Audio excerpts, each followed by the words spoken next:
Welcome to the Murder and Mystery Podcast. I'm your host, Summer. Today I have a mystery for us. A mystery that includes broken hearts and the loss of hope of a future. A mystery that has endured since 2007. It gripped the world at that time and has kind of fallen out of everybody's focus, even though there has not been any answers found. The birth of a child can be so amazing. It not only increases your family and brings new hope, it brings questions of the future and promises of a life that we all as parents dream of.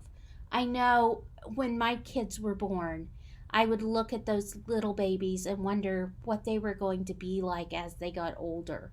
What would their teenage selves be? What would they be like as adults?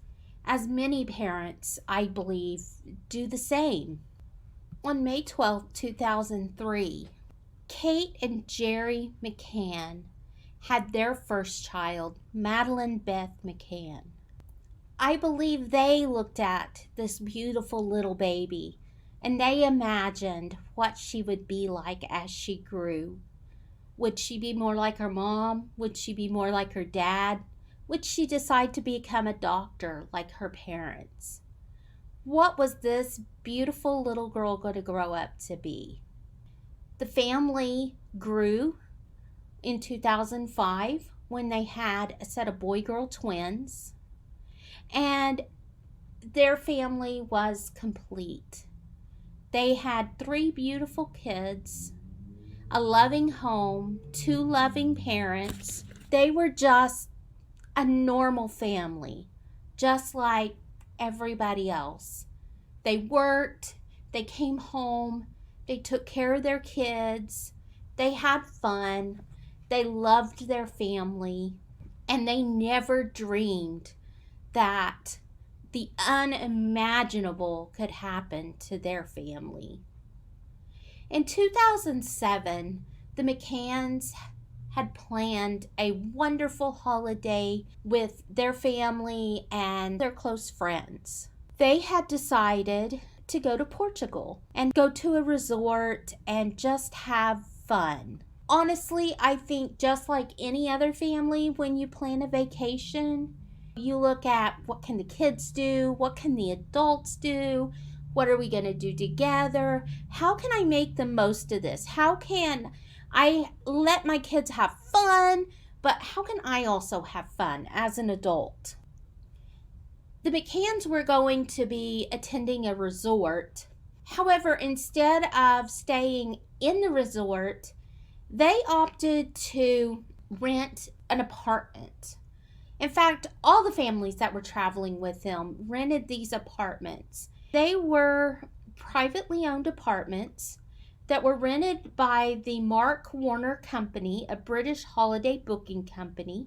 So they were kind of like an Airbnb.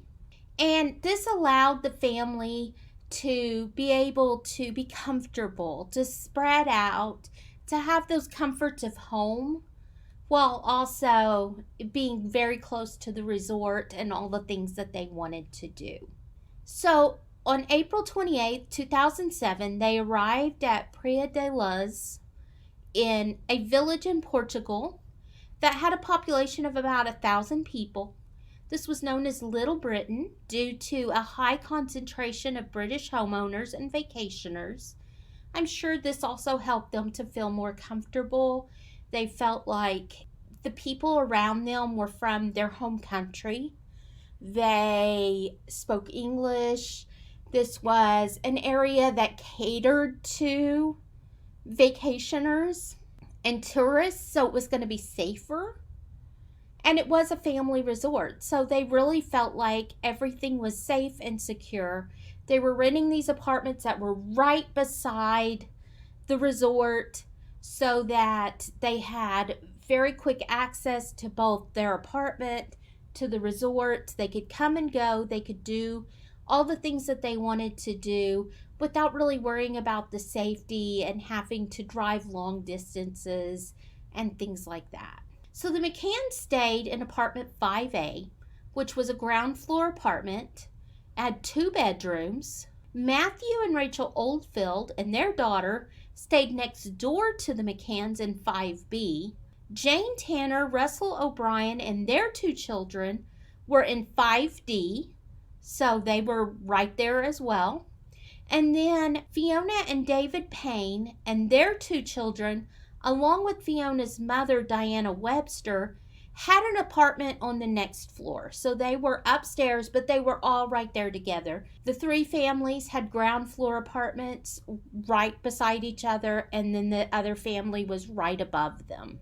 5A, the McCann's apartment, was accessible to the public on 2 sides. From a sliding glass patio door in the living room, and this was at the back and overlooked the Ocean Club's pool, tennis courts, and the Tapas restaurant and bar where the adults had dinner every night. There was a small gate off a public street that had access to stairs leading up to the patio and the living room. So you have this sliding glass door that overlooked this restaurant, and there was a gate that led to stairs that led up to this, and that gate was off of the road that ran behind the apartments. The front door of the apartment was located on the other side, also off of a public road. So the front of the apartment faced one road, the back of the apartment faced another, where you could access this gate and get to the door going into the living room. The bedroom that the 3 children slept in was right by the front door. There was one window that was waist high to the room, and that window had curtains and had exterior metal shutters controlled by a string.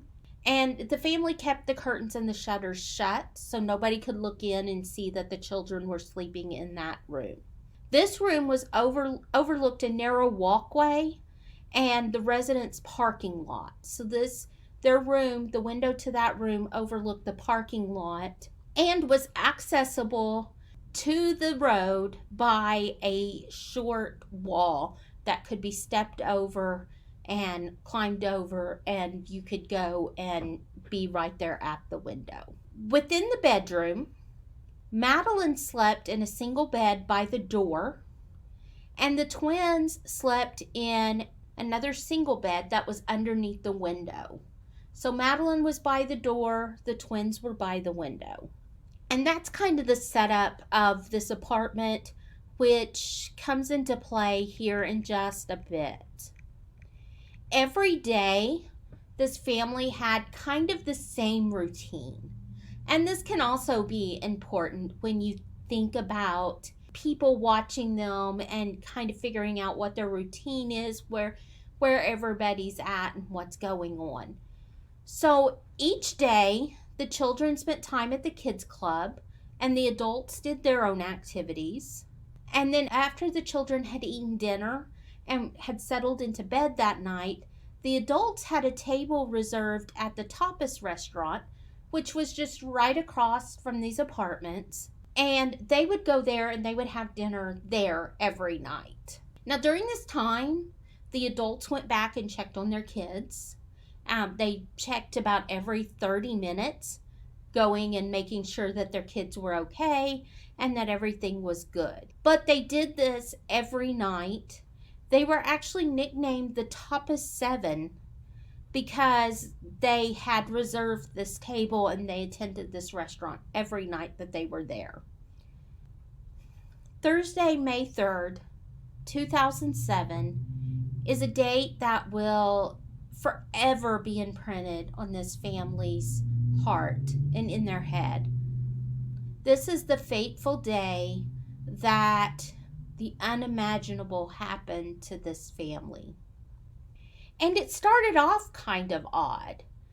So I'm sure looking back, these parents probably think, this was our sign that something was wrong, something was going on. maybe something had been going on the whole time.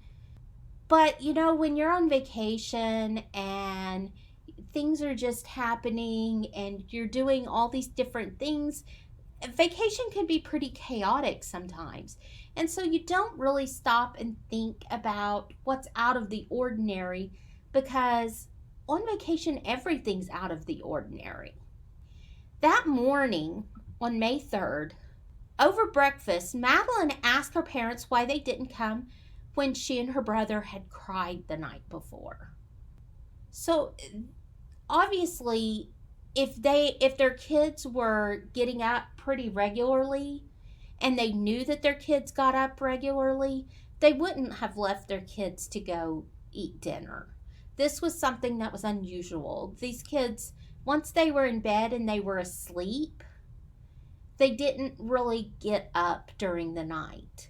So for them to wake up and be crying and nobody was there was unusual. Plus, remember, they were being checked on every 30 minutes. So I'm sure Kate was just like, well, somebody came back and checked on you within 30 minutes. So you couldn't have been too upset because you were back asleep when we came back to check. But she did notice something odd. There was a brown stain on Madeleine's top. And this was a stain that she didn't remember before. And at that time, she kind of shrugged off. But later, when everything happened, she remembered she had a stain on her top. And she didn't know where she got the stain. But again, everything when you're on holiday is out of the ordinary. So she just shrugged this off. And she took her children to the kids club that morning, where they had activities, they had fun. Kate and Jerry went on and they did their adult activities. They had fun. And then Kate went and picked up her children at lunchtime, took them back to the apartment. The family had lunch together. And then they all went to the pool and they swam for a little bit. After swimming for a while, she took her children back to the kids club to do afternoon activities. And she and Jerry went off and did adult afternoon activities. And then about 6 o'clock, she went and picked her kids up and took them back to the apartment. Again, this was very typical. This is the routine they had been in since they arrived at this resort, at the apartments. Every day they did the same routine. She put the kids to bed about 7. And then when they were good and asleep, she and Jerry left the apartment at 8:30 and went over to the tapas restaurant with their friends. So I told you this restaurant was very close to the resort. In fact, from their apartment, it was 180 feet straight across to the restaurant and the table that they were at. However, because the resort was fenced off and they weren't staying in the resort, you couldn't go directly from the apartment to the restaurant.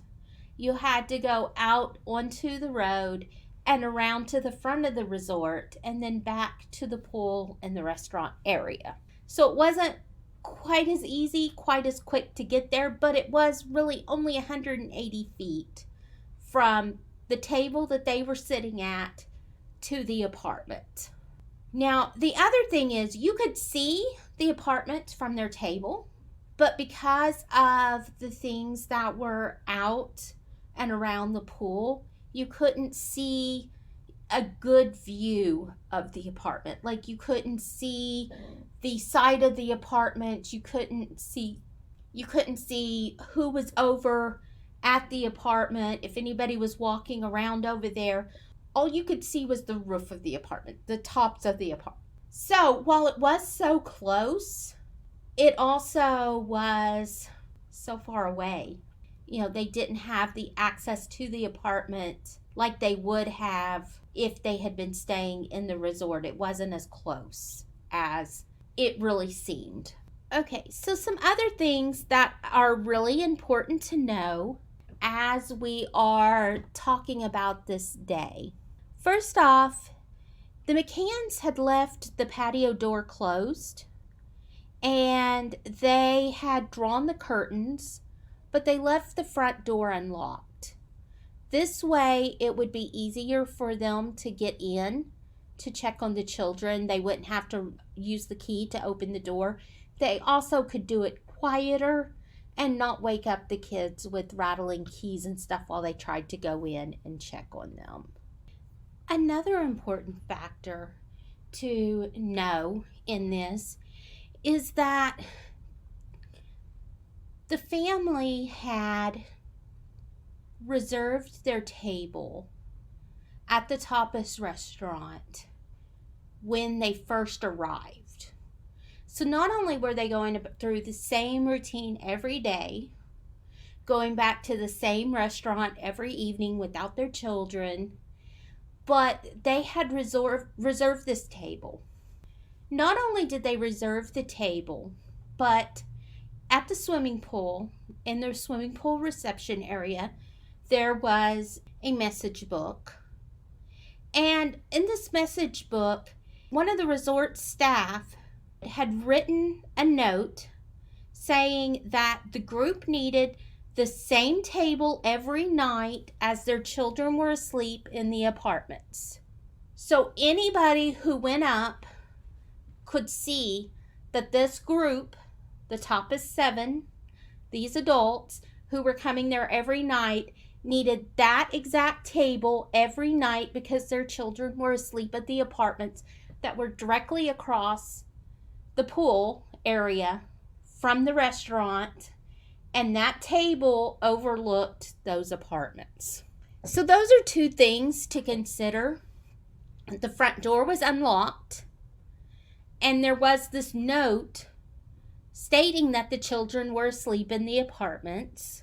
They followed the same routine every day, and every evening these families who were going back and forth from the resort to the apartments, dragging their young children back and forth, all these adults were now coming over to this restaurant without their children. Those are just some things to consider, to keep in the back of your mind as we continue to go through this fateful night.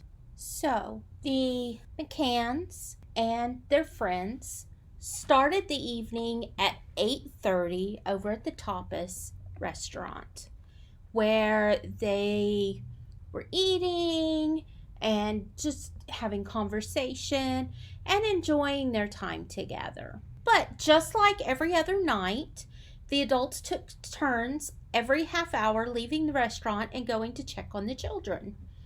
So Jerry was the first one to leave the restaurant at 9:05 that evening to check on the McCann children. When he got there, they were asleep, but there was something odd about the house. He remembers when he and Kate initially left the house at 8:30 to walk over to the restaurant, they had pulled the kids' door almost all the way shut. They left it open a crack so that they could get some light into the room, but they had pulled it mostly closed.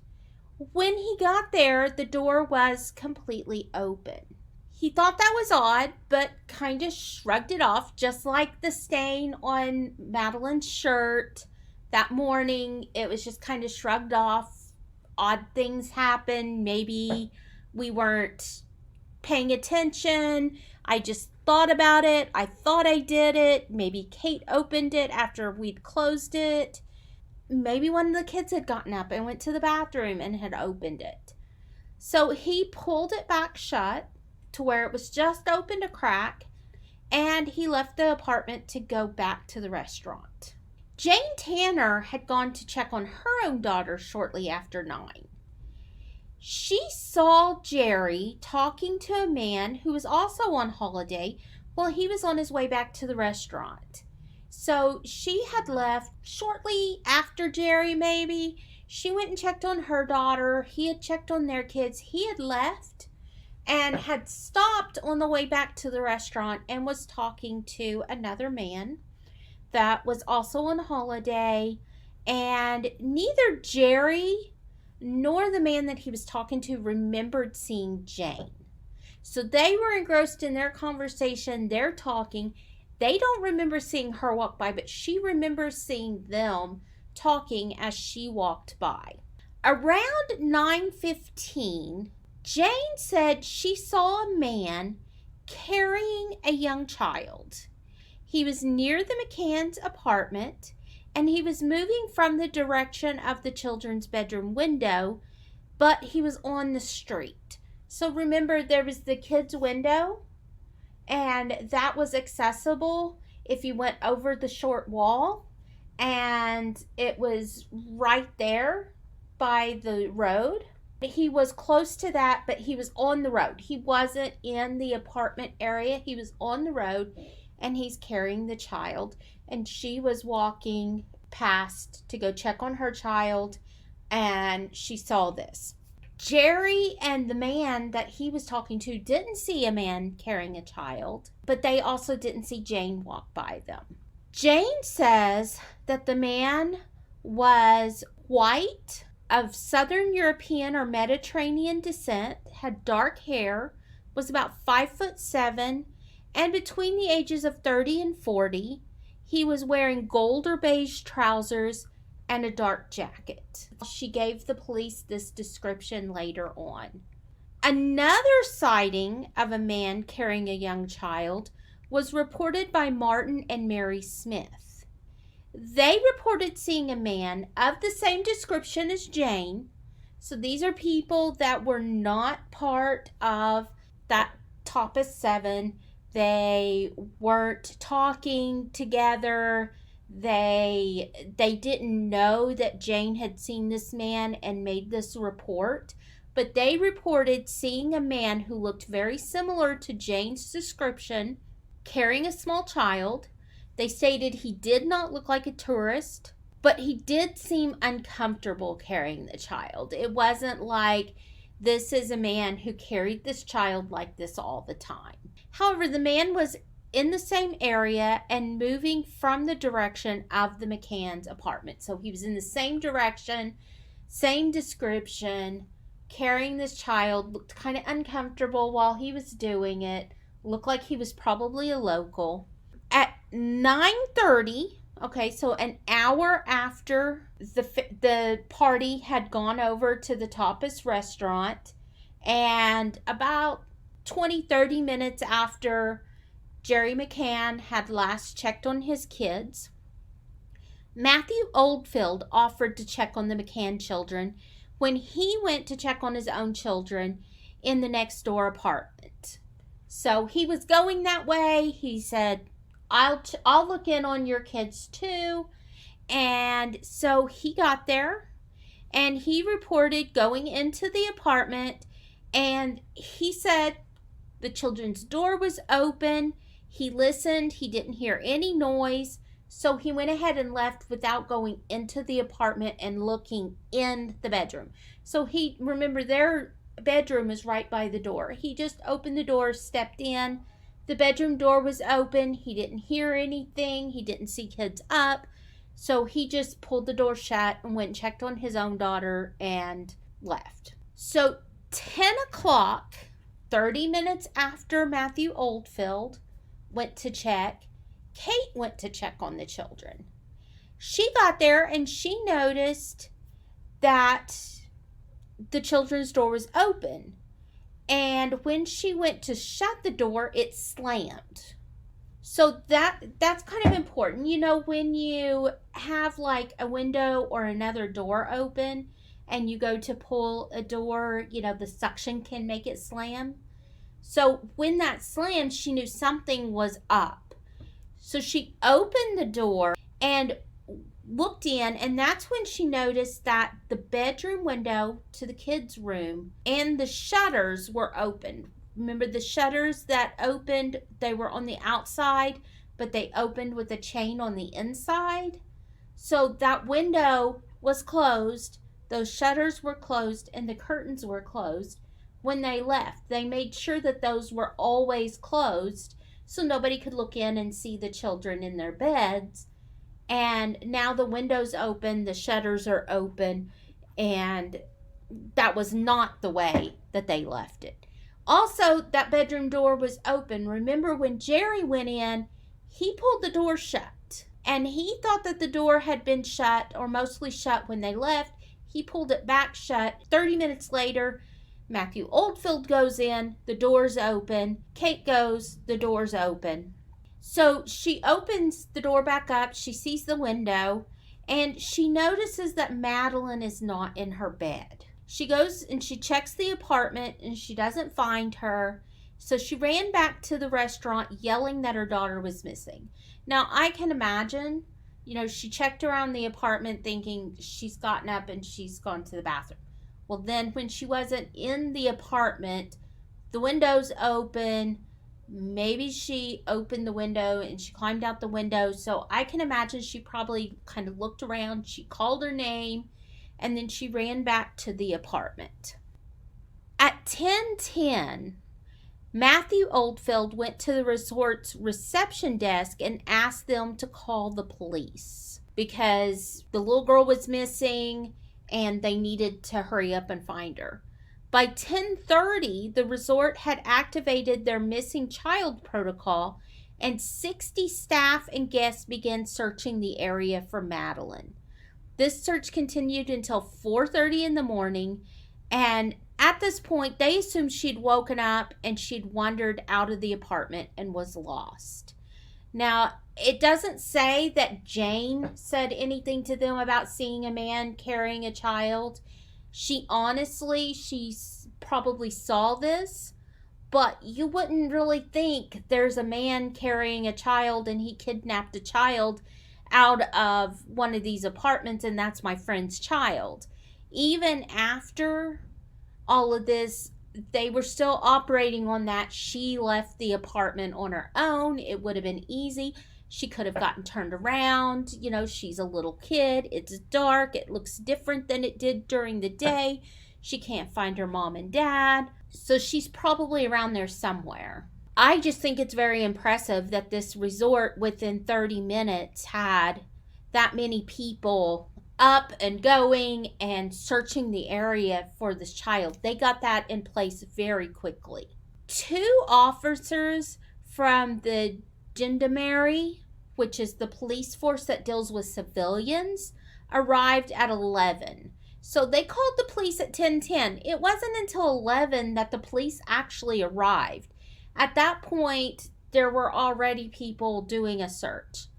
They briefly searched for Madeleine, and when they didn't find her, they called the criminal police, or the Policia Judiciaria. The criminal police arrived at 1 in the morning. So there are big gaps of time where the police just were not involved in the very beginning of this search. At 2 o'clock, they brought in patrol dogs, and at 8 that morning, they brought in 4 search and rescue dogs. Using these dogs, they searched waterways, wells, caves, sewers, and ruins around the area. They did not set up roadblocks until 10 o'clock the next morning. 12 hours after this child was reported missing, they set up roadblocks to try and find this child. Do you know how far you can be from that place within 12 hours?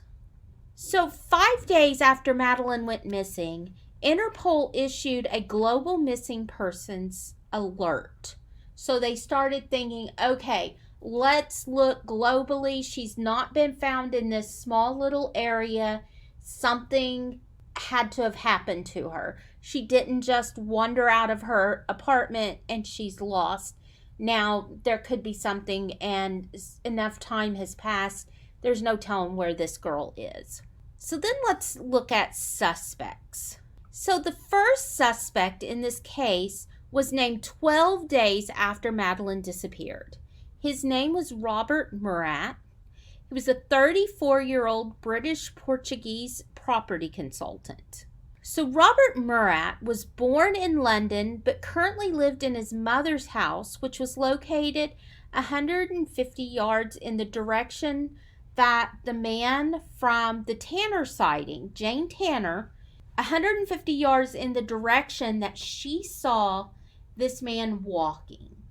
So remember, she saw this man walking. It looked like he was walking from the direction of the apartments. He was near the area where the window was.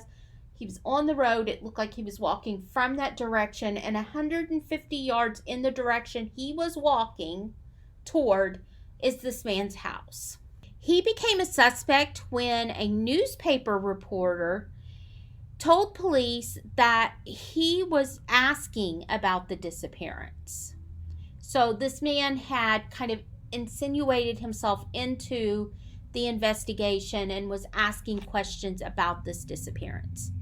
Murat stated he wanted to help in the case because he had a daughter about Madeleine's age in England. So his version of this was, I was really wanting to help because it was tugging at my heartstrings. I have a daughter this age. I want to help this little girl. The McCanns and their friends, the top is 7, reported seeing Murat outside apartment 5A shortly before Madeleine disappeared. This sighting was corroborated by the Ocean Club nanny and 2 British vacationers. However, Murat's mother stated he was home all evening. So now these friends are saying, oh yeah, we saw him outside of the apartment. He was there. And other people are saying, yeah, that guy was there. I saw that guy. He was in the area of the apartment. But he and his mother are saying, no, I was home all evening. I didn't leave. But he became a suspect. Murat's home, cars, computers, phones, and videotapes were searched. His pool was drained. His property was searched using ground-penetrating radar and search dogs. And all of his associates were questioned. No evidence was ever found tying him to the disappearance. In 2017, Murat's mother made public statements that she had seen a woman in a plum-colored dress acting suspicious outside of the apartments that evening, and had also seen a brown car driving the wrong way on a one-way street toward the apartments. She stated she reported these incidents to the police. So the mother's now saying that I saw these people, this woman, and this suspicious car, so it couldn't be my son, but these people, I already told the police about this. Witnesses reported seeing men hanging around near the apartment looking odd and suspicious. I don't know how you look odd and suspicious. Were they hanging around using binoculars? Were they peeping in windows? I don't know, but they said they looked odd and suspicious. Police stated that there had been several burglaries in the area, and the burglars were entering windows in that area to burgle these homes. So, I don't know, were these guys dressed all in black with black beanies and peeking in windows, sneaking around houses? I don't know. But witnesses reported men collecting money for charity in the area, including one bedraggled-looking man collecting for an orphanage that they say did not exist. So it seems that there were some men that were possibly canvassing the area in the guise of collecting money for a charity. The people who rented the apartment before the McCanns reported finding a man standing on their balcony, having entered by the stairs coming from the street. So remember the gate that you could open at the street and come up the stairs to their balcony.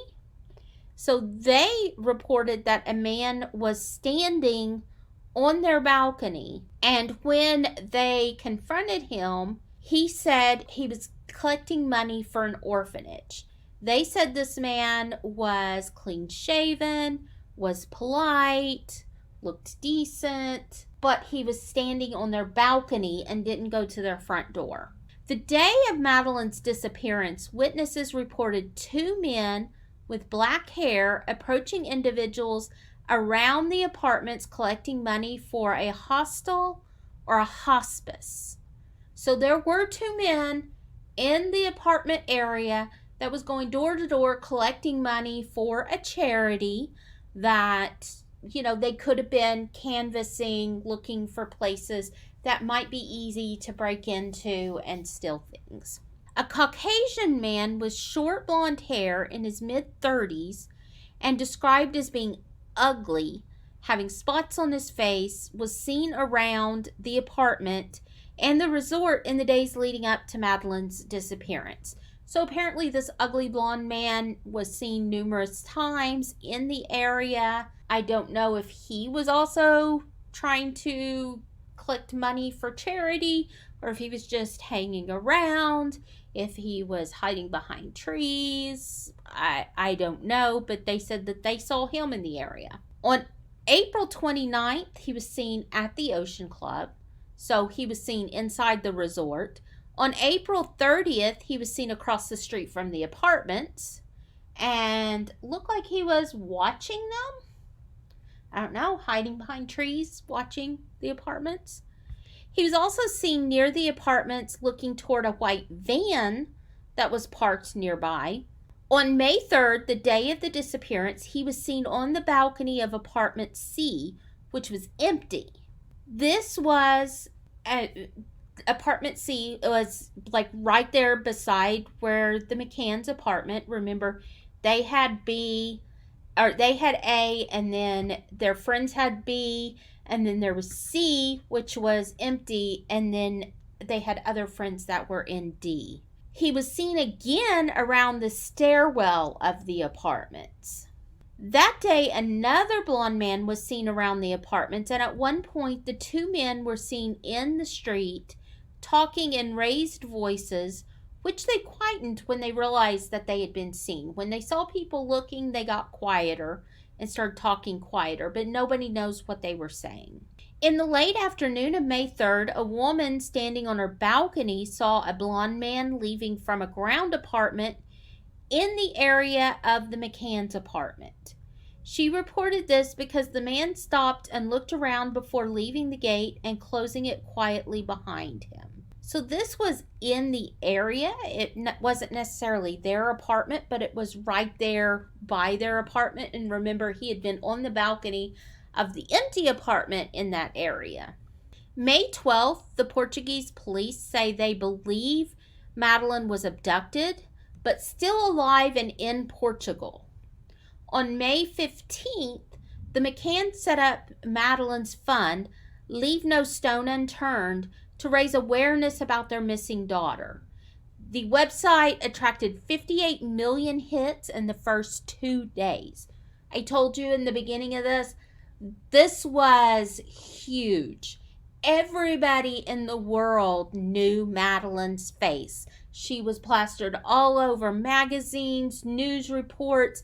They were making sure they were getting the word out everywhere. May 15, 2007, Robert Murat was named a suspect. May 26, the police issued a description of a man seen on the night of Madeleine's disappearance, possibly carrying a child. Remember, Jane Tanner saw this person, but also the Smiths had seen this person. So there were two witnesses who had seen a person carrying a child. And I don't believe that description of the person was a blonde man, but we don't know. There were blonde men seen around there, but there were also dark-haired men seen around there. So maybe they were part of the same ring. And then Robert Murat was named as a suspect. On May 30th, 2007, the McCanns flew to Rome to meet with the Pope and the Archbishop of Westminster. So they're starting to bring in powerful people that they can make connections with that can help them with this investigation. June 1st, a forensic team arrived at the apartment to conduct their investigation. They found DNA from a stranger, but the apartment had been left empty and unsealed for a month before they arrived. They didn't have forensics go into the apartment after Madeleine was taken. It took them until June 1st to get forensics in there. The Portuguese police admitted vital forensic clues may have been compromised or destroyed because the scene was not protected. In June 2007, the McCanns arranged balloons to be released in over 300 cities around the world to help raise awareness. June 28, 2007, the McCanns suggested the police elicit the help of former police officer Daniel Krugel, who had developed a matter orientation system. This was a handheld device that he claimed could locate missing people using DNA and satellite signal. So this sounds kind of weird, but they were extremely desperate at this point.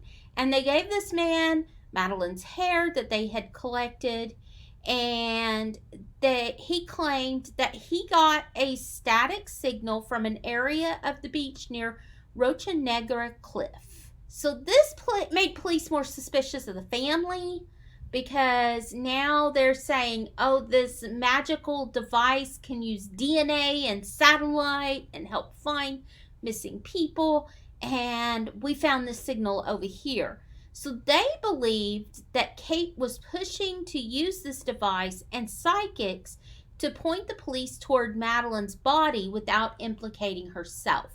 They believed that she had done something, had placed her body somewhere, and was giving nudges to these other people and using them to find the body so that she wouldn't look guilty. But nothing was ever found in this area. July 2007, 2 dogs were brought in, Keela and Eddie. Keela was a trained forensic investigation dog. She was trained to alert on scents of blood by placing her nose close to the spot and freezing. Eddie was an enhanced victim recovery dog, or a cadaver dog. He was trained to give a bark alert to the smell of human death. He could detect death smells even if the body had been incinerated and was buried or was in water. So he could smell bodies pretty well. He could pick up that odor of death. So they brought in these 2 dogs in July 2007, and first the dogs were taken to the apartment where the McCanns had stayed.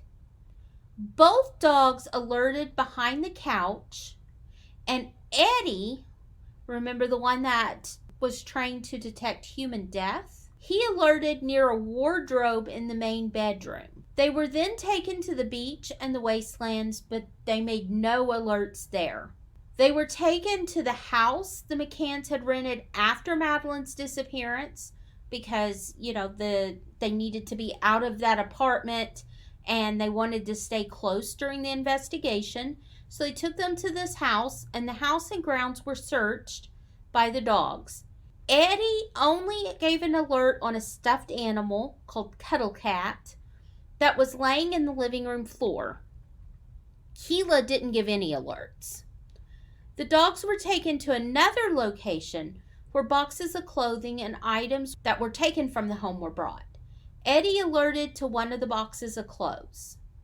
Family and friends say this could be because Kate was a doctor and she comes in contact with corpses. If he could smell the smell of death and stuff, maybe she had that smell on her and on her clothes or something, and so they were alerting to these boxes.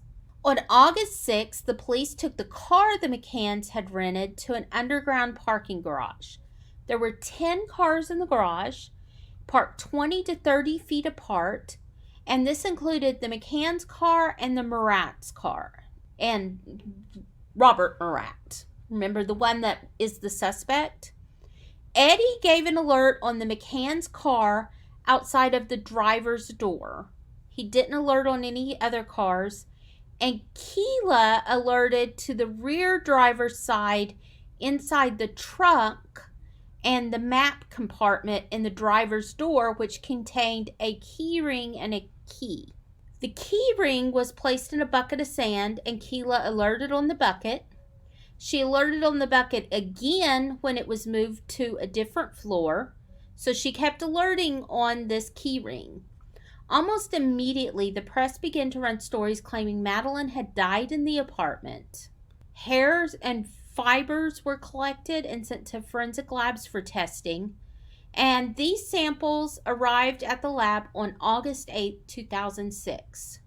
So that was a long time after this baby disappeared that they're just taking forensics, that they're looking through the apartment, that they're trying to figure this out. It was like they just wasted so much time and gave a lot of time for evidence to be messed up. So this was 100 days since Madeleine disappeared, and the investigators publicly acknowledged that she may not be found alive. On August 8th, without waiting for lab results, the regional director of Portuguese police, Guillermo Encarnaco, told the McCanns the case was now a murder inquiry and no longer being looked at as an abduction case. So this was August 8, 2007. In 2010, Guillermo Encarnaco died of stomach cancer, and it was revealed he was leaking information about the case and the McCanns to the press. September 3rd, 2007, the test came back from fibers, and the reports were inconclusive. Basically, they found 37 DNA components in the fibers and hairs that were sent to them. Of these, 15 matched peaks in Madeleine's DNA profile, which contained 19 peaks. So Madeleine's DNA profile had 19 peaks, and there were 15 matched peaks from these hair profiles, but there were 37 DNA components, and only 15 of those matched. However, there were at least 3 and up to 5 different contributors they could not say if the matches were coincidental or truly indicated the presence of Madeleine's DNA. So, I mean, these could have been DNA from relatives. I mean, there's so much because they waited so long and they didn't secure the scene. It could have been just coincidence. September 6th, Kate McCann was interviewed at length. Despite the forensic report being inconclusive, Portuguese police proposed Kate admit Madeleine died in an accident in the apartment and she hid the body. They told her she would only serve 2-year sentence and her husband would be free to leave the country. The couple were advised by their attorney not to answer any further questions. So now the police are feeding her stories and saying, you need to say this. September 7th, the McCanns were named as suspects by the Portuguese police. The Portuguese press started running stories stating DNA evidence was 100% matched to Madeleine's, and that her corpse was placed in the trunk of the car and clumps of Madeleine's hair had been found in the car. So now they're being persecuted by the Portuguese press. On September 9th, the McCanns flew back to England on the advice of their attorney because they're basically being attacked, being told, just say this and it'll go easier on you.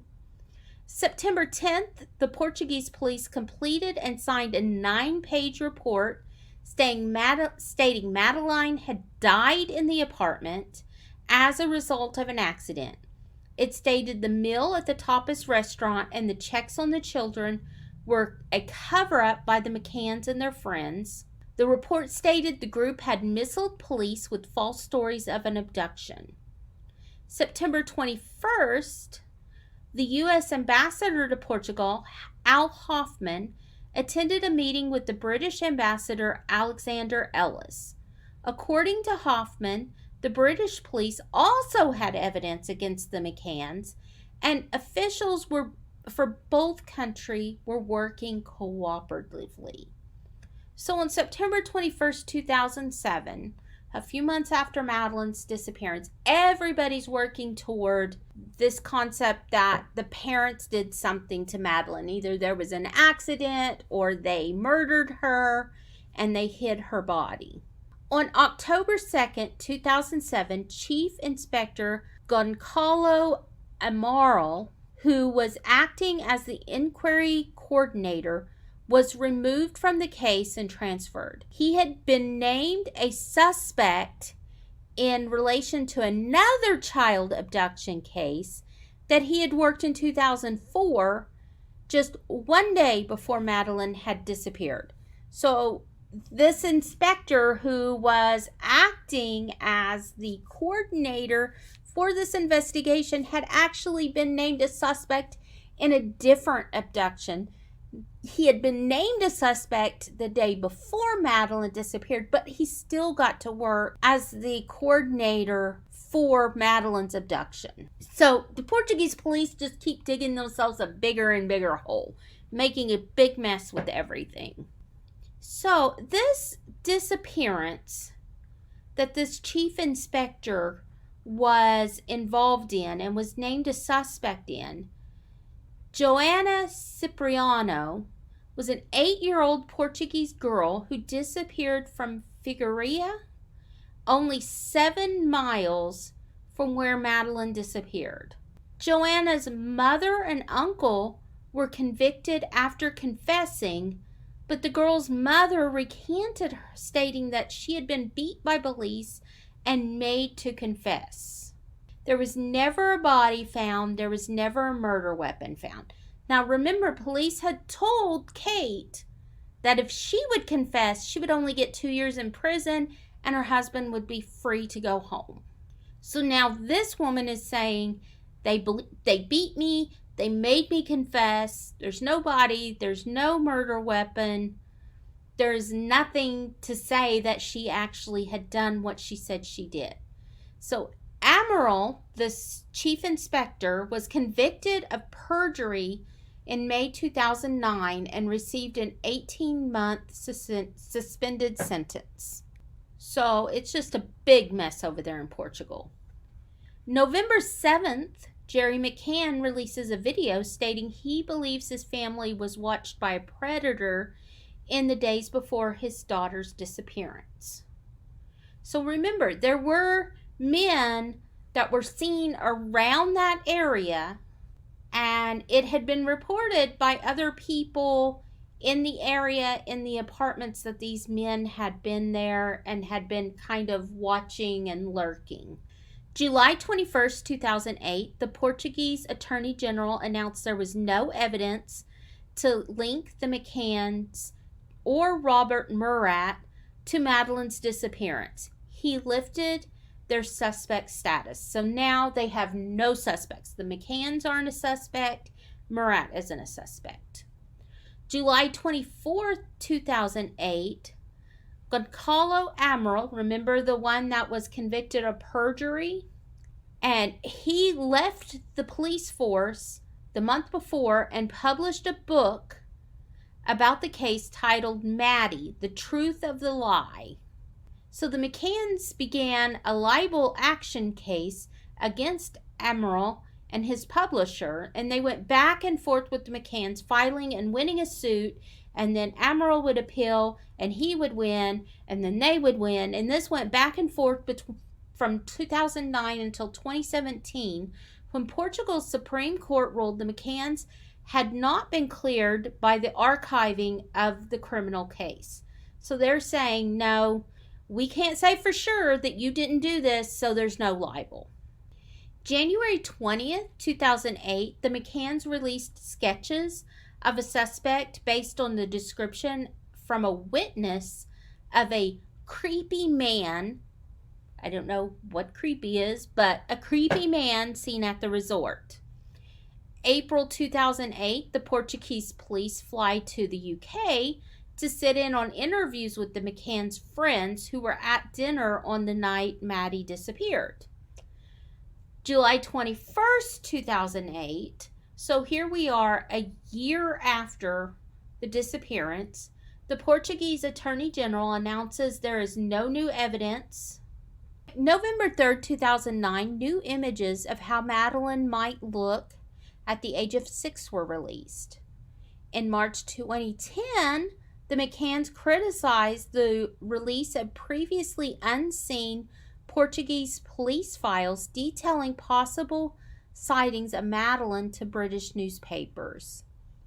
April 2010, Jerry McCann stated it was frustrating that the police were not actively looking for his daughter and hadn't been for a long time. In November 2010, the McCanns published a deal to write a book about their daughter's disappearance. This book was released in May 2011. So now they've written a book about the disappearance. In April 2011, the British Prime Minister David Cameron asked Metropolitan Police to help with the investigation.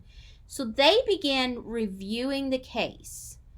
April 2012, so a year later, police detective Andy Redwood tells BBC that his team is seeking to bring closure to the case. They released a new computer-generated image of what Madeleine would look like at the age of 9. The next day, the Portuguese authorities announced they will not be reopening an investigation into her disappearance. So the British police are saying, we're going to find closure, we're working on this, and the Portuguese police say, no, we're not reopening the investigation.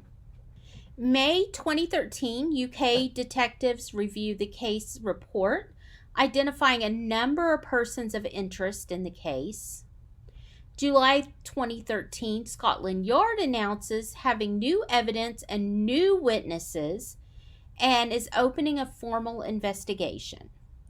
October 2013, Scotland Yard detectives identified 41 potential suspects. A BBC Crime Watch appeal featured images of a man carrying a blonde-haired child about the time that Madeleine disappeared. Portuguese police reopened their investigation to run alongside Scotland Yard, citing these new lines of inquiry. So these are people that they already knew. These were people that were already in the report. And now they're saying, oh, yeah, you've got some new evidence, so we're gonna open up our investigation again. But their evidence was coming from the report that the Portuguese had written. January 2014, British detectives fly to Portugal, and there are claims they're planning to make an arrest. June 2014, searches of the area where Madeleine went missing are carried out, including an area of scrubland that sits southwest of the Ocean Club complex, but they didn't find anything. In July 2014, there were also 4 suspects that were interviewed, but no new developments. September 2015, the British government discloses the investigation has already cost more than £10 million. April 2017, the 4 local official suspects are ruled out, but officers say they are now pursuing significant lines of inquiry. In June 2019, the UK government says it will continue to fund the Metropolitan Police inquiry until March 2020. In June 2020, the police reveal that a 43-year-old German prisoner identified as Christian Bruckner was named a suspect. German investigators classify the investigation as a murder inquiry and state they assume Madeleine is dead. Bruckner is being investigated on 3 cases of rape, 2 cases of child molestation, and a 2017 charge alleging he exposed himself and masturbated in front of a group of children. So this is a great guy. Christian Bruckner today continues to be a suspect and the best lead in the case of Madeleine. However, he denies any responsibility. So there is evidence against Bruckner. His cell phone being tracked at or close to the crime scene on the night of the abduction. So his cell phone was close to the area where Madeleine was abducted. He matches the description of the man witnesses saw on the night. So he matches descriptions of a person that was seen in the area. But he continues to just be a suspect. He hasn't been charged. A well-known clairvoyant who's helped German police find several missing people has stated she was murdered and buried in the woods 6 miles from where she was abducted. This clairvoyant even gave police the exact coordinates, but this claim has been dismissed. So I don't know. It just said the claim has been dismissed. I don't know that they actually went there and just didn't find anything. So there are so many concerns about this investigation. So although a 3-year-old girl goes missing from her apartment in a foreign country in the middle of the night, it took hours for police to arrive, and then 3 hours after that for the criminal police to arrive. So they weren't jumping at, helping this family and looking for this missing girl. The crime scene wasn't secure, and there were several people in and out of the apartment. That evening, a police officer put tape across the children's bedroom, but he left at 3 in the morning, and the apartment was left insecure. So there was just police tape across that bedroom door, and the apartment was left open for anybody to come and go. At least 20 people were documented to have been in and out of the apartment before it was secured. Crowds of spectators were gathered right in front of the apartment door and outside of the children's window. Remember, the window was open, so somebody could have crawled in or out of that window, but people were trampling all over that. The bedroom window's exterior shutters were dusted by an officer who was not wearing gloves. The apartment was left empty for a month before forensics went through the home. And at this time, DNA from strangers were found, and there were so many people that had been in and out of the apartment, and it was left unsecure. They couldn't confirm anything.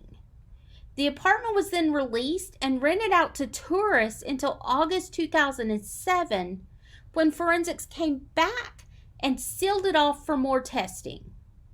What was the point in that? There were no house-to-house searches. There were no calls to border or marina police to help with the search. Roadblocks weren't put up for 12 hours after she went missing. Motorway surveillance and photos were not requested. Not all the guests in the resort were questioned, and several people came forward on their own, contacting British police saying, "I saw something, I heard something, and nobody asked me." So this case was severely mishandled by the Portuguese police. And although German police are positive Madeleine was killed by Bruckner, her parents continue to hold out hope that she's alive. So I said at the very beginning of this that some new things had come to light, and this case had come to the surface again just this past year. There was a girl on TikTok that was saying that she believed she was Madeleine McCann. So she had the same deformity in the eye that made her eye very unique. And this is kind of a rare thing, but there are other people that have the same deformity. But she was saying that, she felt like she had been kidnapped, that her parents had kidnapped her, that things didn't add up. There were just all these things that made her think that she was Madeleine McCann. However, DNA showed that she wasn't Madeleine. So there for a while, she's saying all these things. It came to light. The McCanns, I'm sure, were really excited. Is she really alive? Is this really her? But it wasn't.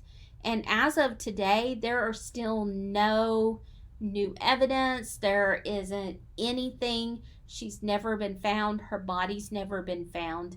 So I just implore, if you know anything at all, if there's anything you can do to help solve this case, please let authorities know, because there is a family out there.